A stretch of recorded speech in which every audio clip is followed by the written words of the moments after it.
ஆண்டவரே உம் நாமம் போற்றி புகழ்ந்து பாடுவேனும் திருப்பெயரை எந்தன் நாவினில் ஏந்தி உலகெங்கும் பாடிடுவேன். ஆண்டவரே உம் நாமம் போற்றி புகழ்ந்து பாடுவே.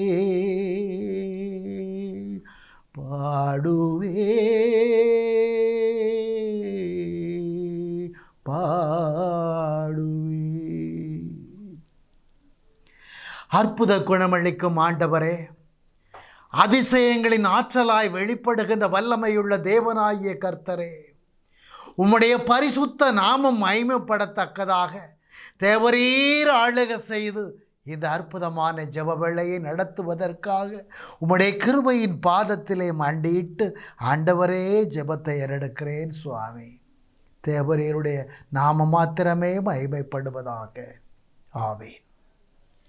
ஆம், என் ஆண்டவரில் பிரியமான சகோதர சகோதரிகளே, ஜீவ வார்த்தை என்னும் தேவனுடைய வார்த்தை வெளிப்படுகின்ற இந்த அற்புதமான ஜெப வேளையிலே உங்களை சந்திக்க அழைத்திருக்கிற என் ஆண்டவராகிய இரட்சகருக்கு என் உள்ளத்தின் ஆழத்திலிருந்து நன்றி செலுத்துகிறேன்.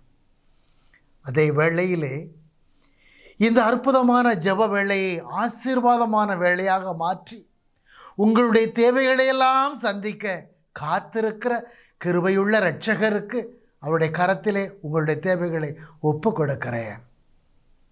நேசமுள்ளவரே, அளவில்லாத அன்புடைய தகப்பனே, இதோ உடைய பிள்ளைகள் ஆண்டவரே, உபத்திரமும் வாய்ந்த இந்த உலகத்திலே துன்பம் உண்டு, ஆனாலும் நான் ஜெயங்கொண்டு விட்டேன் என்ற தேவனின் வார்த்தையை அவர்கள் விசுவசித்து பெற்றுக்கொள்ளும்படியுமாக துயரங்களும் துன்பங்களும் தோல்விகளும் உபத்திரப்படுத்தி கொண்டிருக்கின்ற இந்த உலக வாழ்க்கையிலே ஜெயமே வாழ்வு, ஜெபமே வாழ்வு என்று என் தேவனுடைய கிருபையின் வார்த்தை ஆசீர்வதித்து அற்புதங்களையும் அடையாளங்களையும் ஆசீர்வாதங்களையும் அதிநிறைவாய் பெற்று கொடுக்கத்தக்கதான இந்த ஜீவ வார்த்தை வேளை இதோ உம்முடைய வார்த்தைகளை கேட்டுக்கொண்டு பார்த்து கொண்டும் இருக்கிற உம்முடைய பிள்ளைகள் எங்கெங்கு இருந்தாலும் என் தேவனால் ஆசீர்வதிக்கப்பட்ட பிள்ளைகளாக, என் தேவனால் ஜெயங்கொள்ளப்பட்ட பிள்ளைகளாக, உம்முடைய ஜெயத்தை கண்டடைந்த பிள்ளைகளாக எந்த வேளையில் முதலாய் அவர்கள் மாற்றம் அடையவும் வாழ்க்கையில் மேன்மையை காணவும் உம்முடைய கிருபையை பெற்றுக்கொள்ளவும் தகுதியுடையவர்களாய் ஆண்டவரே உம்மில் பிரவேசிக்க கிருபை செய்வீராக.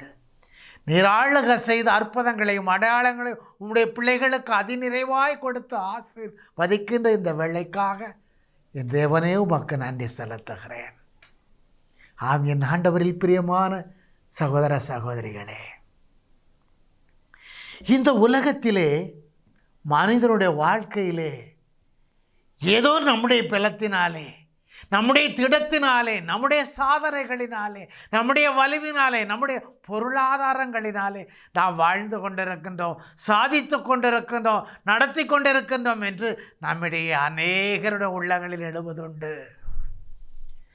ஆனால் மனிதனுடைய வாழ்க்கையிலே எதுவுமே இல்லை. என் ஆண்டவரில் பிரியமானவர்களே, நன்றாக சிந்தித்து பார்ப்போமே என்று சொன்னால் நம்முடைய வாழ்க்கையில் நடந்து கொண்டிருக்கிற நடக்கப் போகிற காரியங்களை நினைவில் கொண்டு பார்ப்போம் என்று சொன்னால் நன்றாக நாம் புரிந்து கொள்ளலாம் நம்முடைய ஆற்றல் பலத்தால் பொருளால் ஒன்றுமல்ல என்று. தேவனாலே ஆசீர்வதிக்கப்பட்ட காரியங்கள், தேவனாலே கொடுக்கப்பட்ட காரியங்கள், தேவனாலே கொடுக்கப்பட்ட வழிமுறைகளால் அன்றி மனிதனுடைய பலத்தால் எந்த ஒரு காரியத்தையும் செய்துவிட சாதித்துவிட முடியாது.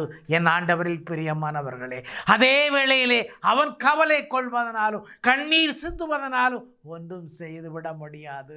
கடவுளை தேடுவதனாலும் அவருடைய கிருபையை பெற்றுக்கொள்ள முடியுமே தவிர அவரை நாடி நிற்பதனாலே, அவரிடத்திலே சரணடைந்து கண்ணீர் வடிப்பதனாலே அனைத்து கொடைகளின் ஆசீர்வாதங்களையும் அவருடைய நாமத்தினாலே பெற்றுக்கொள்ள முடியும் என்று ஆண்டவராகிய கடவுளை சொல்லி இருக்கிறார். என் நாமத்தினாலே நீங்கள் வேண்டுகின்ற பொழுது, மன்றாட்டுக்களை எழுப்புகின்ற பொழுது, ஜெபிக்கின்ற பொழுது நான் அதை உங்களுக்கு தருவேன். என்னுடைய நாமத்தினாலே நீங்கள் ஜெபிக்கின்ற பொழுது என் தந்தை அதை நிறைவேற்றுவார் என்று சொல்லி இருக்கிறார். ஆம், என் ஆண்டவரில் பிரியமானவர்களே, இந்த அருமையான ஜெப வேளை சங்கீதம் நமக்கு சொல்லுகிறது. சங்கீதம் 8:1, சங்கீதம் 9:10 நமக்கு சொல்லி தருகின்ற வார்த்தைகள் என்ன? ஆண்டவருடைய நாமம் இந்த உலகெங்கும் மேன்மையுடையதாய் விளங்குகிறது என்று சொல்லுகிறது. ஆம், என் ஆண்டவரில் பிரியமானவர்களே, ஆண்டவரே, உமது பெயரிலே நம்பிக்கை வைக்கிறவர்கள், உமது பெயரை விசுவசிக்கிறவர்கள் உம்மில் பற்றுடையவர்களாக, நம்பிக்கை கொண்டவராக, விசுவாசம் கொண்டவர்களாக வாழ்கிறார்கள் என்று சொல்லப்பட்டிருக்கிறது.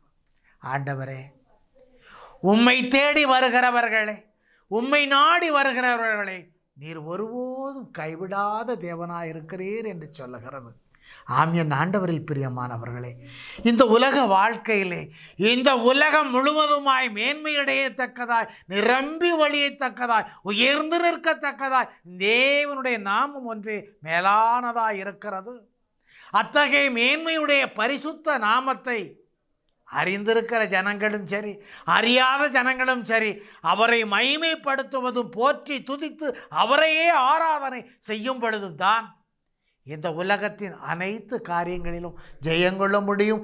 இந்த ஆண்டவராகிய தேவனும் கூட அவர்களை கைவிடாத கருணை தெய்வமாய் இருக்கிறார். பாருங்கள், இந்த உலகத்தில் ஆண்டவரை அறிந்தவர்கள் மாத்திரமல்ல, அறியாத ஜனங்களும் அறிந்தும் கூட அறியாதவர்கள் போல வாழ்ந்து கொண்டிருக்கின்ற ஜனங்களும் தான் இந்த உலகத்திலே அநேகமாய் இருக்கிறார்கள். என் ஆண்டவரில் பிரியமானவர்களே, அற்புதம் செய்கிறவர் ஆண்டவர், அதிசயங்களை செய்து தருகிறவர் ஆண்டவர், அனைத்தையும் தந்து ஆசீர்வதிக்கிறவர் ஆண்டவராகிய இயேசு கிறிஸ்து ஒருவர் தாமே என்று அறிந்த பொழுதிலும் கூட இந்த உலகத்தில் இதை அறியாதவர்கள் போல வாழ்ந்து கொண்டு ஏதேதோ கிடைத்து விட்டது, எப்படியோ கிடைத்து விட்டது, யார் கடவுள் என்று விமர்சிக்கிற மனிதர்கள் இந்த உலகத்தில் அநேகமாயிருக்கிறார்கள்.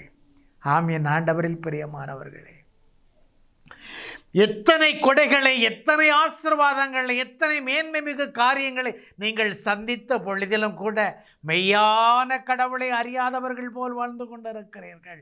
நான் மேலோங்கி நிற்கிறேன், உயர்ந்து வாழ்ந்து கொண்டிருக்கிறேன், என்னுடைய பலன், என்னுடைய ஆற்றல், என்னுடைய திறன், பொருளாதாரம் என்று நினைத்து கொண்டிருக்கிறீர்கள். மனிதனே, உங்களுடைய வாழ்க்கை நிலையிலே நீங்கள் மெய்யான கடவுளை அறிவதும், அவரை ஏற்றுக்கொள்வதும், அவரை பற்றி கொள்ளுவதுமே மேலானது என்பதை நீங்கள் அறிய மறுதலித்து வாழுகின்ற பொழுது, மறுத்து வாழுகின்ற பொழுது, ஒரு நொடி பொழுதிலே உங்களுடைய வாழ்வின் நிலை நீர்மேல் குமிழி போல மாறிவிடாதவாறு தேவனாகிய கர்த்தரை தேடுங்கள், அவரை விசுவசியுங்கள், அவரை நம்புங்கள், அவரை ஏற்றுக்கொள்ளுங்கள், அவராலே எல்லாம் கூடின என்று நீங்கள் விசுவசியுங்கள். அப்பொழுது உங்கள் வாழ்க்கை நிலை தடுமாற்றத்தை விட்டு எல்லா சூழல்களிலும் மேன்மையும் விருத்தியும் பெற்றதாய், ஆசீர்வாதங்களில் நிறைந்து வழிவதாய் இருக்கும். என் ஆண்டவரில் பிரியமானவர்களே, தங்களுடைய வாழ்க்கை நிலைகளை குறித்து, ஒவ்வொரு நாளின் சூழல்களை குறித்து நினைத்து அல்லல் பட்டு கொண்டு, அவதிப்பட்டு கொண்டு, இந்த உலக மனிதர்களுக்கு அஞ்சி நடுங்கி வாழுகிற உங்களை போன்றவர்களை பார்த்துத்தான் ஆண்டவர் சொன்னார், உங்களுக்கு சமாதானம் உண்டாவதாக. இன்று ஆண்டவர் கொடுக்கின்ற வார்த்தை, உங்களுக்கு சமாதானம் உண்டாவதாக என்று சொன்ன வார்த்தை. ஆம், என் ஆண்டவரில் பிரியமானவர்களே, இந்த வார்த்தை எத்தகைய வேளையிலே ஆண்டவரால் சொல்லப்படுகிறது என்று பார்க்கின்ற பொழுது, யோவான் நற்செய்தியிலே 20ஆம் அதிகாரத்திலே 19வது வசனத்திலே, அன்று வாரத்தின் முதல் நாளாகிய நாளில் அன்று சீடர்கள் யூதர்களுக்கு அஞ்சினார்கள். யூதர்களுக்கு பயப்பட்டபடினாலே தாங்கள் இருக்கின்ற அந்த அறையின் கதவுகளை கூட இறுக மூடிக்கொண்டு உள்ளே அச்சம் கொண்டவர்களாக, பதற்றம் நிறைந்தவர்களாக அங்கே இருக்கிறார்கள். அத்தகைய கதவுகளெல்லாம் மூடப்பட்டிருக்கிற அந்த அறைக்குள்ளே அவர்கள் அத்தகைய அச்சத்தோடு இருப்பதற்கான காரணம் என்ன? சற்று சிந்தித்து பாருங்கள் என் ஆண்டவரில் பிரியமானவர்களே. நம்மோடு இருந்த ஆண்டவர், நமக்காக வாழ்ந்த ஆண்டவர், எல்லாம் செய்தவர் என்று அவரையே அடித்து, அவரையே துன்புரித்து, அவரையே சித்திரவதை செய்து, அவரையே சிலுவையில் அடித்து கொன்று புதைத்து விட்டார்களே. நம்மை அவர்கள் செய்வது எம்மாத்திரம்? நம்மை அவர்கள் தேடி பிடித்து ஏதாவது செய்து விடுவார்களே என்ற ஒருவித அச்சம் அவர்களை ஆள்கொண்டபடியினாலே தாங்கள் தங்கியிருக்கிற அறைகளை கூட அந்த யூதர்களுக்கு அஞ்சியவர்களாக கதவுகளை அடைத்து கொண்டு உள்ளே இருந்தார்கள். என்ன காரணம்? இந்த அச்சம் ஏன் அவர்களுக்குள் வர வேண்டும்? உலகத்தை படைத்த உன்னத கிருபையுள்ள தேவனோடு வாழ்ந்தவர்கள் தானே அவர்கள். எல்லாவிதமான நன்மையான காரியங்களிலும் அற்புத ஆசீர்வாத அடையாள செயல்களிலும் இந்த ஆண்டவராகிய இயேசு கிறிஸ்துவோடு உடன் இருந்தவர்கள் தானே அவர்கள். ஏன் அவர்கள் இந்த அச்சமான ஒரு நிலையை காண வேண்டும்? இந்த உள்ளத்தால் அஞ்சி நடுங்கக்கூடிய ஒரு பதற்ற நிலைக்கு அவர்கள் தள்ளப்பட வேண்டும்? சற்று சிந்தித்து பாருங்கள் என் ஆண்டவரில் பிரியமானவர்களே. இந்த நிலை ஆண்டவராகிய இயேசு கிறிஸ்து இந்த உலகத்தில் தம்மை போல படைக்கப்பட்ட இந்த உலக மனிதர்கள் இந்த பாவ நிலையிலிருந்து மீட்கப்பட வேண்டும், ரட்சிக்கப்பட வேண்டும் என்பதற்காக தாமே இந்த பாவிகளிடத்திலே ஒப்புவிக்கப்பட வேண்டும் என்பதை 3 முறையாக இந்த சீடர்கள் இடத்திலே வெளிப்படுத்தினார் அல்லவா? இதை இந்த சீடர்கள் எத்தகைய அளவிலே அறிந்திருந்தார்கள், உணர்ந்திருந்தார்கள், ஏற்றிருந்தார்கள், வாழ்க்கையில் நினைத்து பார்த்து வாழ்ந்தார்கள் என்று சிந்தித்து பாருங்கள். இன்று நம்முடைய வாழ்க்கையிலும் நடந்து கொண்டிருக்கின்ற காரியங்களும் அதுதானே. எத்தனை முறை, எத்தகைய அளவில், எப்படிப்பட்டதான ஆண்டவருடைய வார்த்தைகள் நம்முடைய காதுகளை, இதயத்தை துளைத்து பாய்ந்த மாத்திரத்திலும் கூட நாம் அதை சற்றேனும் கனமேனும் சிந்திக்காதவர்களாய், உணராதவர்களாய், அறியாதவர்களாய், ஏறெடுத்து பார்க்காதவர்களாய்த்தானே வாழ்ந்து கொண்டிருக்கின்றோம். இந்த சூழ்நிலையிலே தான் அன்று ஆண்டவரோடு வாழ்ந்த சீடர்களும் வாழ்ந்திருக்கிறார்கள். பாருங்கள், இதுதான் வெட்கத்திற்குரிய காரியமாக இருக்கிறது. ஆண்டவரோடு வாழ்ந்தவர்கள் நடக்க போகிற சூழ்நிலையை, பாடுகளின் நிமித்தத்தை, எதற்காக, ஏன் என்று அனைத்தையும் 3 முறையாக தம்முடைய சீடர்களிடத்தில் வெளிப்படுத்திய பொழுதிலும் கூட ஆண்டவர் சொன்ன காரியத்தை நினைத்து பார்க்காதவர்களாக, மறந்து போனவர்களாக, தன்னுடைய இயல்பை நினைத்து அஞ்சி நடுங்குகிறவர்களாக அந்த அறைக்குள் பூட்டப்பட்டு வைத்திருக்கிறார்கள். அத்தகைய வேளையிலே தான் உயிர்த்த உன்னத கிருபையுள்ள தேவனாகிய இரட்சகர் ஆண்டவர் இயேசு கிறிஸ்து பூட்டப்பட்டிருக்கின்ற தம்முடைய சீடர்கள் தங்கியிருக்கின்ற அந்த அறைக்குள்ளே அவர்கள் நடுவிலே தோன்றி நிற்கிறார். உயிர்த்த உன்னத கிருபையுள்ள தேவனாய். அப்பொழுதுதான் தம்முடைய நேச சீடர்களை பார்த்து ஆண்டவர் சொன்ன வார்த்தை, உங்களுக்கு சமாதானம் உண்டாவதாக என்று. ஆம், என் ஆண்டவரில் பிரியமானவர்களே, இந்த வார்த்தை சமாதானம் இந்த உலகத்தில் எத்தனை அளவிலே இருக்கிறது என்று சிந்தித்து பாருங்கள். நம்முடைய வாழ்க்கையில் எப்படி இருக்கிறது? எல்லாம் இழந்து விட்டேனே, எல்லாம் என் கையை விட்டு போய்விட்டதே, ஐயோ, என்னுடைய வாழ்க்கையில் நான் என்ன செய்ய முடியும், என்னதான் என்னால் சமாளிக்க முடியும் என்று என் கையில் இருந்த பொருட்கள், பணங்கள் எல்லாம் என்னை விட்டு போய்விட்டது. இந்த உலக வாழ்க்கையில் நான் ஒரு இழிநிலைக்கு தள்ளப்பட்டு விட்டேன். எனக்கு உதவி செய்வார் ஒருவரும் இல்லை, என்னால் என்ன முடியும் என்று தள்ளப்பட்ட நிலையிலே, அச்சத்திற்கான நிலையிலே, அவமானத்திற்கான நிலையிலே உழண்டு கொண்டிருக்கின்றாயோ என் நேச சகோதரனே, சகோதரியே, இதோ உன்னை பார்த்துத்தான் என் தேவனாகிய ஆண்டவர், உன் இரட்சகராகிய ஆண்டவர் சொல்லுகிறார், இதோ உங்களுக்கு சமாதானம் உண்டாவதாக, இதோ உங்களுக்கு சமாதானம் உண்டாவதாக. சமாதானம் என்ற வார்த்தை ரட்சிப்பு, மீட்பு, விடுதலை, சந்தோஷம், மகிழ்ச்சி அனைத்தையும் கொடுக்க வல்லதான பொருளாய் இருக்கிறது. பாருங்கள் என் ஆண்டவரில் பிரியமானவர்களே, இந்த வார்த்தையை தான் ஆண்டவர் சொன்னார் தம்முடைய சீடர்களை பார்த்து. சங்கீதம் 4:3 சொல்லுகிறது, ஆண்டவர் என்னைத்தான் அன்பனாய் தேர்ந்தெடுத்துள்ளார், நான் வேண்டுவதையெல்லாம் அவர் நிறைவேற்றி தருவார். என்னுடைய வார்த்தைக்கு, என்னுடைய செயலுக்கு, என்னுடைய ஜெபத்திற்கு அவர் செவி சாய்க்க வல்லவராயிருக்கிறார் என்று. ஆம், என் ஆண்டவரில் பிரியமானவர்களே, எங்கு எங்கு தேவைகளோடு, எங்கு எங்கு பிரச்சனைகளோடு, எங்கெங்கு போராட்டங்களோடு, எங்கெங்கு மனவேதனையோடு துவண்டு கிடக்கிறார்களோ அந்த ஜனங்களுக்காக ஜெபிப்பதற்காக, அந்த ஜனங்களுடைய இயலாமை ஆண்டவரிடத்திலே மன்றாடி பெற்றுக் கொடுப்பதற்காக ஆண்டவர் அநேகரை தேர்ந்தெடுத்திருக்கிறார். அவர்கள் வேண்டுகின்ற பொழுது, ஜெபிக்கின்ற பொழுது செவி சாய்த்து கிருபை செய்கிற தேவனாயிருக்கிறார் என் ஆண்டவராய் இயேசு கிறிஸ்து.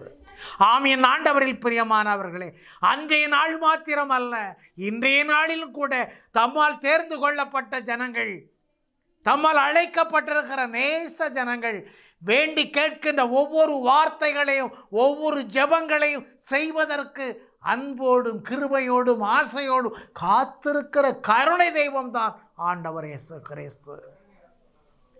இதற்காகத்தான் அவர்களை தேர்ந்து கொண்டார். ஆமீன். ஆண்டவரில் பிரியமானவர்களே, அத்தகைய ஆண்டவர் என்னோடு இருக்கின்ற பொழுது என்னுடைய வாழ்க்கை நிலை எப்படிப்பட்டதாக இருக்கும் சிந்தித்து பாருங்கள். சங்கீதம் 4:8 சொல்லுகிறது, என்னுடைய வாழ்க்கையிலே மிகுந்த மேன்மையை அவர் ஆசீர்வாதமாய் தந்தார். இனி நான் அமைதியுடன் படுத்துறங்குவேன். ஏன்? என் தேவனாகிய ஆண்டவர் என்னோடு, எனக்கு பாதுகாப்பாக என்னோடு இருக்கிறார், என்னை வாழச் செய்கிற தெய்வமாய் இருக்கிறார் என்று ஒவ்வொரு மனிதரும் இந்த ஆண்டவரோடு ஒன்றித்து நிற்கின்ற பொழுது ஆண்டவருடைய கிருபையிலே நாம் அமைதியிலும் சமாதானத்திலும் சந்தோஷத்திலும் வாழ்க்கை நிலையை கொண்டு செல்ல முடியும். என் ஆண்டவரில் பிரியமானவர்களே, இதைத்தான் ஆண்டவர் விரும்புகிறார். தம்முடைய நேச பிள்ளைகளிடத்திலே என்னுடைய சமாதானம் உங்களில் நிலவட்டும், உங்களில் நிலைத்து நிற்கட்டும் என்று ஆண்டவர் விரும்புகிறார்.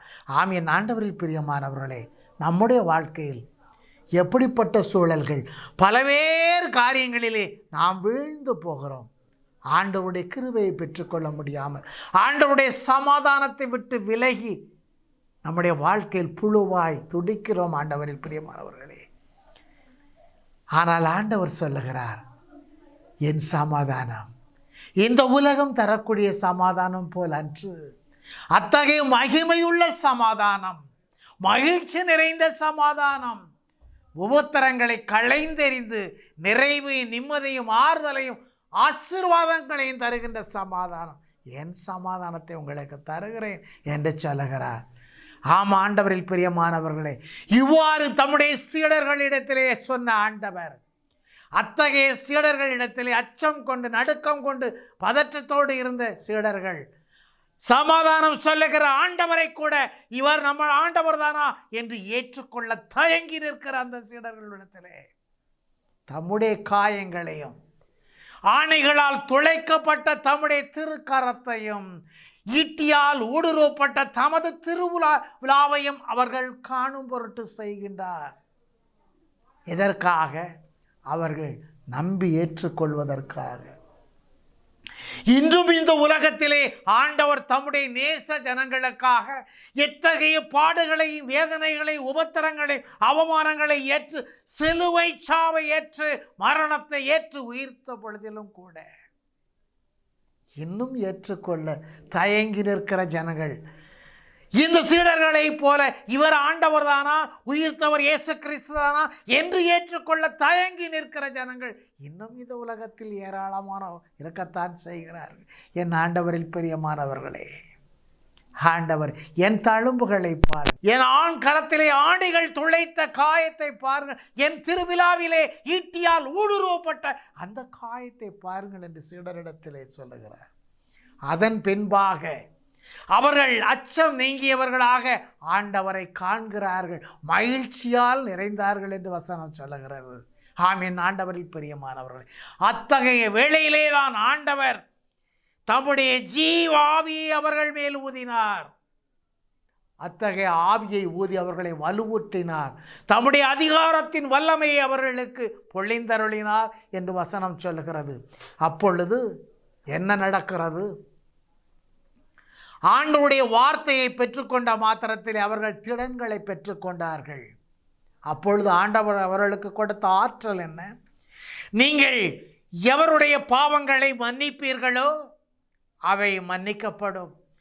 எவருடைய பாவங்களை நீங்கள் மன்னிக்காது விடுவீர்களோ அவை மன்னிப்பின்றி விடப்படும் என்று சொல்லுகிறார்.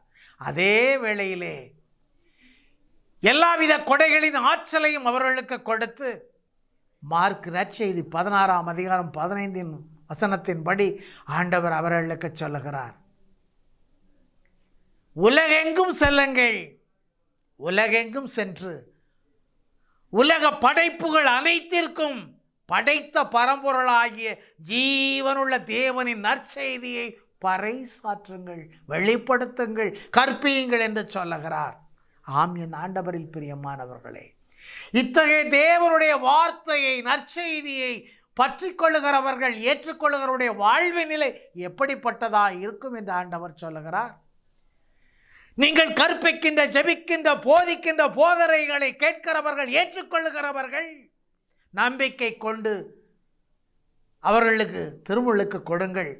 நம்பிக்கை கொண்டவர்களாய் உங்களிடத்தில் திருமுழுக்கு பெற்றவருடைய வாழ்க்கை நிலை, அவர்கள் பேய்களை ஓட்ட வல்லமை பெறுவார்கள், புதிய புதிய பாசைகளை பேசக்கூடிய பலனை பெற்றுக்கொள்வார்கள்.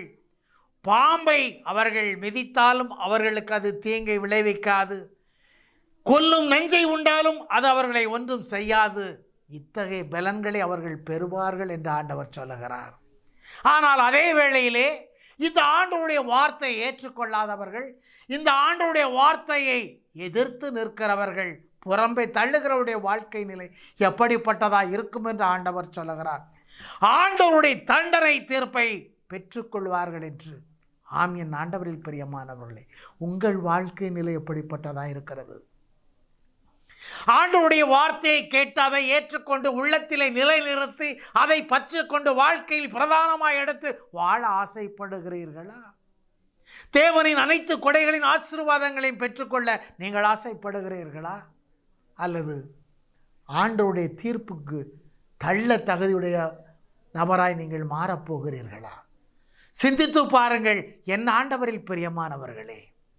இத்தகைய கொடைகளின் ஆசீர்வாதங்களை தம்முடைய சீடர்களுக்கு அருளி ஆண்டவராகிய கிறிஸ்து தாமே தம்முடைய சீடர்களை உலகெங்கும் அனுப்புகிறார். தந்தையாம் கடவுள் என்னை இந்த உலகத்திற்கு அனுப்பியதைப் போல நானும் உங்களை இந்த உலகிற்கு அனுப்புகிறேன். என்னுடைய ஆற்றலை, வல்லமையை பொழிந்து உங்களுக்கு அனுப்புகிறேன். என்னுடைய அற்புத கிருபையின் வெளிப்பாடுகளை உங்களுக்கு கொடுத்து அனுப்புகிறேன் என்று தம்முடைய ஆற்றல் பலத்தை, தம்முடைய வல்லமையின் கிருபையை அந்த சீடர்களுக்கு கொடுத்து அனுப்புகிறார்.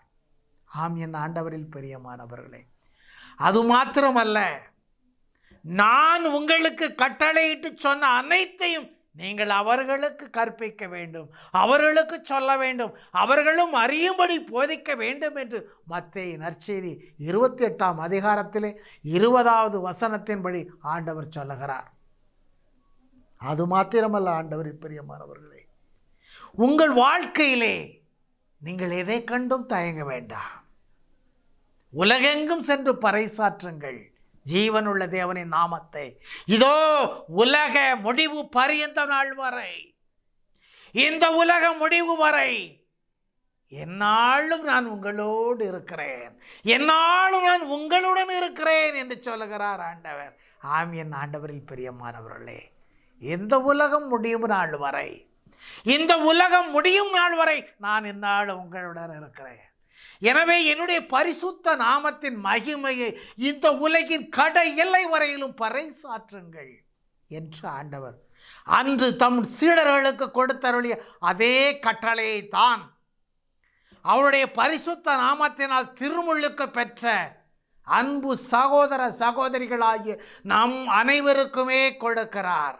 என்னுடைய நாமத்தை பெற்றுக்கொண்ட நீங்கள், என்னுடைய நாமத்தினால் சுதந்திரித்துக் கொள்ளப்பட்ட என் நேச ஜனங்களாகி நீங்கள் இந்த உலகத்திலே கடையெல்லை வரையிலும் என்னுடைய நாமத்தை பறைசாற்றுங்கள்.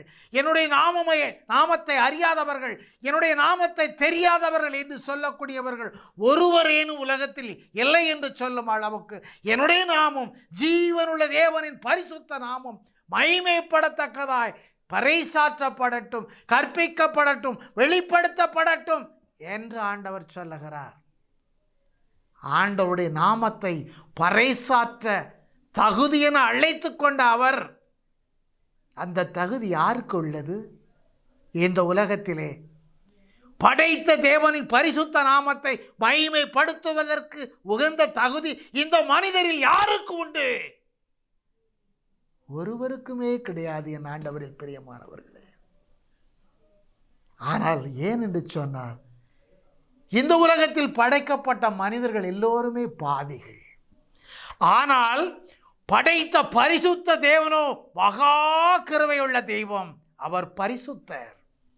ஆனாலும் கூட பாவி என்று நம்மை தள்ளிவிடாது, பரிசுத்த தேவனின் மகிமை நாமத்தை பறைசாற்ற நம்மை அவர் அழைத்திருக்கிறார் தம்முடைய நேச ஜனங்களாக. எவ்வளவு பெரிய ஆசீர்வாத கிருபை நம்மேல் வைத்திருக்கிறார் அவருடைய அன்பு. நாம் அவர் மேல் வைத்திருக்கிற அன்பு அல்ல, உன்னத தேவனாய கர்த்தர் நம்மேல் வைத்திருக்கிற அன்பினால் தான் தந்தையாம் கடவுள் தம்முடைய நேசகுமாரனை இந்த உலகத்திற்கு பரிகாரியாக, பலியாக, கழுவாயாக ஒப்பு கொடுத்தார், நம்மை ரட்சிப்பதற்காக, நம்மை மீட்டுக் கொள்வதற்காக. என் ஆண்டவரில் பிரியமானவர்களே, இந்த தேவன் இந்த உலகத்திற்கு அருளிய சமாதானம் இந்த உலகத்தில் எவ்வளவா இருக்கிறது?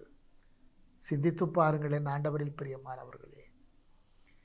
இந்த உலக நாடுகள் எப்படிப்பட்ட சூழலில் இருக்கிறது? தேவன் தாமே உலகத்தை படைத்தார். உலகத்தில் பல்வேறு விதமாக பிரிக்கப்பட்டிருக்கிற நாடுகள் உண்டாக்கப்பட்டன.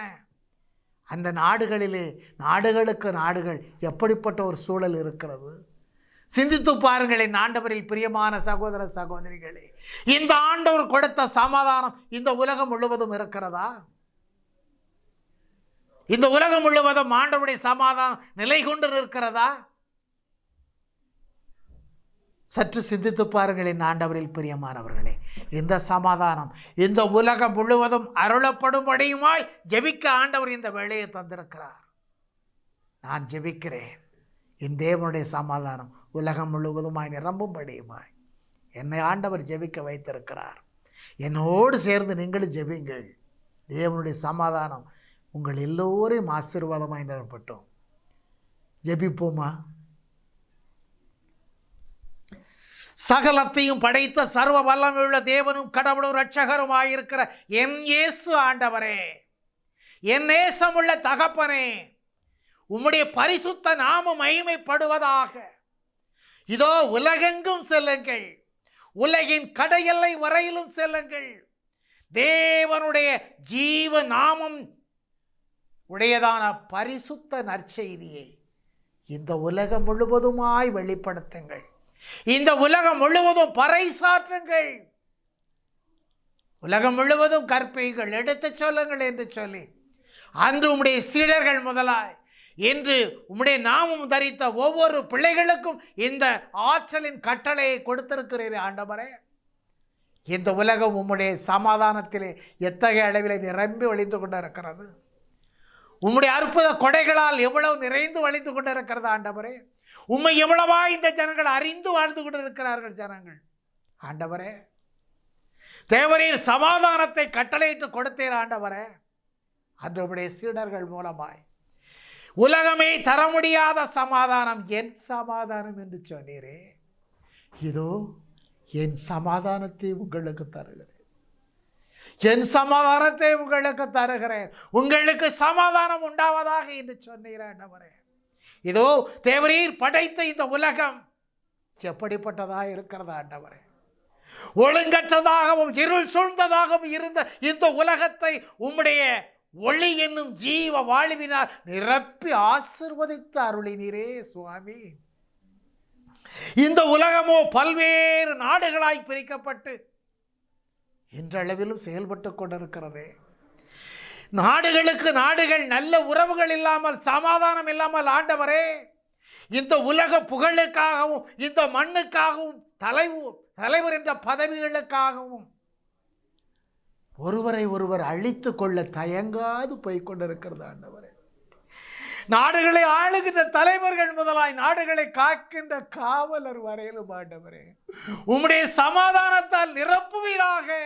உம்முடைய தெய்வீக சமாதானம் அவருடைய இருதயங்களை குடிகொள்ளட்டும் ஆண்டவரே. நாடுகளுக்கு நாடுகள் நல்லுறவு உண்டாகட்டும், நல்ல வணிக தொடர்புகள் உண்டாகட்டும் ஆண்டவரே. உம்முடைய தெய்வீக சமாதானம் ஒவ்வொருடைய இருதயங்களிலும் குடிகொள்ளட்டும் ஆண்டவரே. பல்வேறு வகையை பிரிக்கப்பட்டிருக்கிற மாநிலங்கள், மாவட்டங்கள், ஊர்கள், ஒவ்வொருவர் குடும்பங்களாக ஒவ்வொருவராக நீர் ஆசீர்வதிப்பீராக ஆண்டவரே. ஒவ்வொருடைய இருதயங்களிலும் உம்முடைய தெய்வீக சமாதானம் நிலை கொள்ளட்டும் ஆண்டவரே. அப்பொழுது இந்த நாட்டிலே துன்பம் என்பது இல்லை, துயரம் என்பது இல்லை, வறுமை என்பது இல்லை, வஞ்சகம் என்பது இல்லை, பொல்லாத சாத்தானின் நிலை அடுங்கி ஒடுங்கி ஒன்றும் இல்லாது போய்விடும். என்னுடைய தேவனுடைய சமாதானம் இந்த உலகத்திலே குடிகொள்ளும் பொழுது, நிலை கொள்ளும் பொழுது, இந்த உலகில் இருக்கிற பிரிவினைகளெல்லாம் அற்று போகும் ஆண்டவரே. எத்தனை குடும்பங்களிலே ஆண்டவரே உம்முடைய சமாதானம் இல்லாமல் பெற்றோர்களுக்குள்ளே, கணவன் மனைவிகளுக்குள்ளே, பிள்ளைகளுக்குள்ளே, உடன்பிறப்புகளுக்குள்ளே, உறவுகளுக்குள்ளே, நண்பர் வட்டாரங்களுக்குள்ளே, ஊர் உலகங்களுக்குள்ளே ஆண்டவரே எவ்வளவு பிரிவு நிலைகள், எவ்வளவு பிரிவு நிலைகள் ஆண்டவரே, எவ்வளவு பிரிவு நிலை. இந்த நிலைகளை மாற்றுவதற்கு உம்முடைய தெய்வீக சமாதானம் ஒவ்வொருவருடைய இல்லங்களிலும் இருதயங்களிலும் நிறைவு பெறட்டும் ஆண்டவரே. தேவரீர் அருளிய சமாதானத்தை பெற்றுக்கொண்ட ஜனங்களாக, மெய்யான தேவனின் கிருபையினால் வழி நடத்தப்படுகின்ற ஜனங்களாக, உம்முடைய மந்தையை சேர்ந்த ஆடுகளாக அவர்கள் மனம் மாற்றம் அடைந்து மெய்யான தேவனாகிய கடவுள் இயேசு கிறிஸ்து அவருடைய கிருபையின் பிள்ளைகள் என்ற உரிமையை பெற்றுக்கொண்ட மக்களாக இந்த உலகத்தில் வாழ்கிற எல்லா ஜனங்களும் உம்முடைய தெய்வீக சமாதானத்தால் நிரப்பப்பட்ட ஜனங்களாக ஆண்டவரே, உமக்கு உகந்த பிள்ளைகளாக உம்முடைய திரு பாதத்திலே சரணடைந்து விழுந்து உமக்கு நன்றி செலுத்துகிற சாட்சியம் பகருகிற மக்களாய் விளங்கும்படியாய் நீர் கிருபை செய்து ஆசீர்வதிப்பீராக சுவாமி. ஆண்டவரே, உம்மால் அன்றி இந்த உலகத்தில் ஒருவராலும் ஒன்றும் செய்துவிட முடியாது ஆண்டவரே. உம்முடைய கிருபையால் அன்றி, உம்முடைய இரக்கத்தினால் அன்றி இந்த உலகத்தில் எவரும் எதையும் சாதித்து விட முடியாது ஆண்டவரே. உம்முடைய கிருபையின் பலன்களினாலே உம்முடைய பிள்ளைகள் எல்லோருடைய இருதயங்களிலும் உம்முடைய மகிமையின் சமாதானத்தை ஊற்றி நிரப்புவீராக. உம்முடைய ஆவியின் கொடைகளால் நிரப்புவீராக. உம்முடைய வல்லமையினால் ஆட்கொள்வீராக.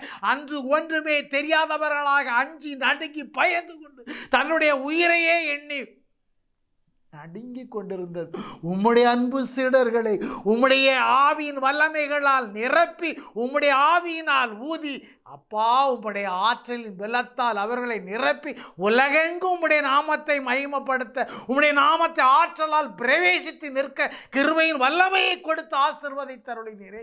அதே வல்லமையினாலே இந்த உலகிலே வாழுகிற உம்முடைய பிள்ளைகள் ஒவ்வொருடைய இருதயங்களிலும் உம்முடைய ஆவியானவரை வல்லமையால் ஊதப்பட்டவர்களாக, உம்முடைய ஆவியானவரால் உந்தப்பட்டவர்களாக இந்த உலகத்திலே உமக்காய் எழுந்து நின்று ஜெயங்கொண்டு பிரகாசிக்கிற பிள்ளைகளாய் மேலோங்கி நிற்க நீர் கரம் பற்றி வழி நடத்துவீராக. தேவனாய் இயேசு கிறிஸ்துவின் நாமம் மாத்திரமே மகிமை அடைவதாக. என் தேவன் ஒருவருக்கு மகிமை உண்டாவதாக. ஆமேன், ஆமேன்.